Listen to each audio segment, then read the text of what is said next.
d'immigration, parce que les personnes qui voudraient faire venir leurs conjoints ou leurs enfants de 18 ans et plus, vont devoir attendre un petit bout jusqu'en 26 juin 2026. On garde l'ouverture pour certains membres de la famille, là, père, mère et autres, mais ça reste compliqué tout ça alors qu'on est en pleine consultation sur les seuils d'immigration. Maître Maxime Lapointe, avocat spécialisé en immigration, est avec nous. Monsieur Lapointe, bonjour. Bonjour.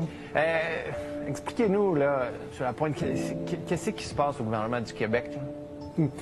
En juin 2024, par arrêté ministériel en cachette, quand les travaux parlementaires étaient terminés au mois de juin, le gouvernement a annoncé qu'il allait limiter la réception de demandes dans la catégorie d'immigration qui est le regroupement familial. Et ils ont dit pendant les 2 prochaines années, essentiellement, on va recevoir le même nombre de dossiers qu'on reçoit normalement dans une année.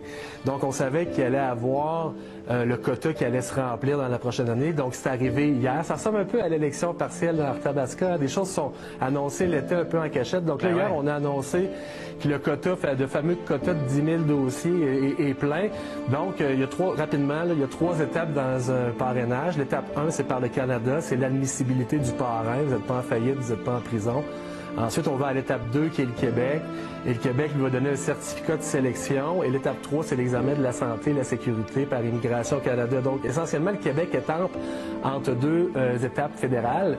Et François Legault, depuis 2022, veut avoir plus de pouvoir en immigration. Quand il demandait les pleins pouvoirs, c'était notamment pour imposer un niveau de français aux personnes parrainées dans la catégorie du regroupement familial. Finalement, il n'est pas capable. On se rappellera qu'il y a un avocat de Québec qui a poursuivi le gouvernement en matière de délai de traitement l'année dernière aussi, parce que les délais de traitement pour un dossier du Québec, c'est 3 ans. Partout ailleurs au Canada, pour le même dossier, c'est 12 mois. Donc, moi, j'avais poursuivi le gouvernement en disant que les délais de traitement sont inusuels.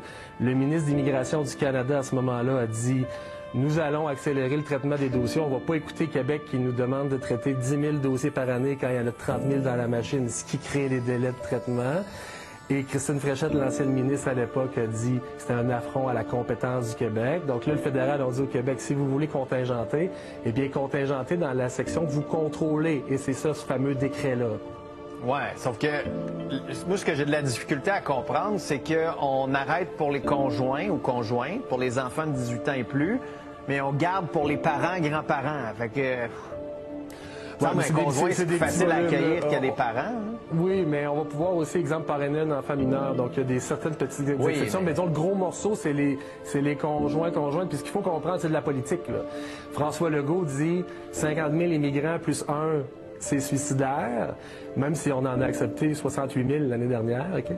Et là, ce qu'il dit, c'est dans les 50 000, il y a l'immigration économique qui est contrôlée par Québec, c'est-à-dire qu'il peut mettre des conditions pour donner son fameux certificat de sélection. Puis il y a l'immigration humanitaire, les réfugiés, le regroupement familial, où le Québec n'a pas de contrôle. Donc le Québec, dans son 50 000, la composition de l'immigration, il va chercher une plus grande proportion de l'immigration qu'il contrôle. On peut comprendre ce bout-là. Mais là, avec les consultations publiques qui vont avoir lieu cet automne, le Québec est arrivé avec 3 scénarios, 25 000, 35 000, 45 000. Et si on prend le scénario à 25 000, dans la catégorie du regroupement familial toujours, le Québec dit au Canada, finalise-moi 5 000 dossiers. Donc actuellement, il y aurait 42 000 dossiers en traitement. Et le Québec dit au Canada d'en finir 5 000 par année. Donc si c'était ce scénario-là qui était approuvé après les consultations publiques, les délais de traitement, ça va être rendu 8 ans, bientôt peut-être 10 ans dans la catégorie du regroupement familial.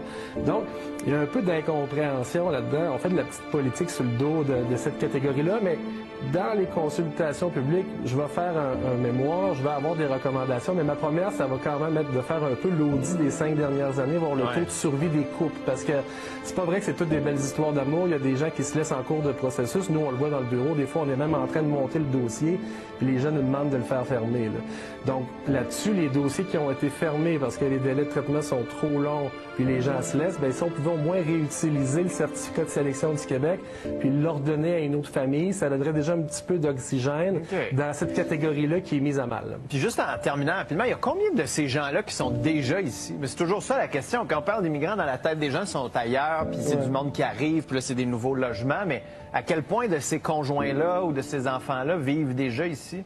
Moi, je dis souvent moitié-moitié, là, parce que les chiffres précis, on les a pas, mais ce qu'on sait, c'est que depuis mai 2023, l'ancien ministre de l'Immigration, Sean Fraser, avait fait une politique publique pour réunir les familles. On permettait de donner un visa de visiteur aux gens qui étaient en attente. C'est pas 100% de succès, il y a des refus de visa de visiteur, mais au moins, on essayait de réunir les familles. Une fois au Canada, on peut demander un permis de travail. Donc, moi, ce que je dis toujours aux clients, c'est oui, les délais de traitement sont longs. Au Québec, plus longs qu'ailleurs au Canada, mais c'est pas une raison pour déménager. Il y en a qui vont vivre dans d'autres provinces pour que ça soit plus vite. Il y a des avocats, des consultants qui recommandent. C'est pas ma stratégie. Okay. Moi, je dis, si vous êtes au Canada avec un permis de travail, puis oui, c'est long, c'est quand même pas la fin du monde, mais là, si on est rendu à 8 ans, ça devient quand même problématique. Là. À 8 ans, il y a le temps de s'en passer des affaires. Maxime Lapointe, on va se tenir au courant. Un autre gros dossier qui fait beaucoup jaser. À bientôt. Merci. Salut.